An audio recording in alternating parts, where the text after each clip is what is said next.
Dito mo i-check baka monetize ka na, hindi mo pa alam. May mga pagkakataon kasi guys na hindi natin nakikita sa ating monetization tools na may ready to set up na pala tayo. Kaya dito po kayo mag-check, baka monetize na kayo para ma-set up nyo po agad ang inyong monetization tools. Ito lang po ang gagawin nyo guys. Punta lang tayo sa ating Facebook, click natin ang profile, click si dashboard, scroll up, click Meta Business Help Center, click 2 lines, click Get Started, click Monetize Your Content, click nyo ang See if you qualify for in-stream ads, click nyo ang Start Earning, click Check it out. Pipili lang kayo dito guys kung ano yung gusto mong i-check.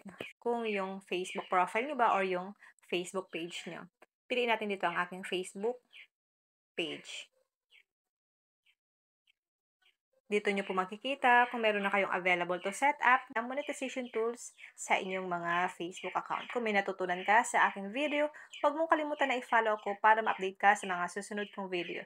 And now, thank you for watching. God bless you all.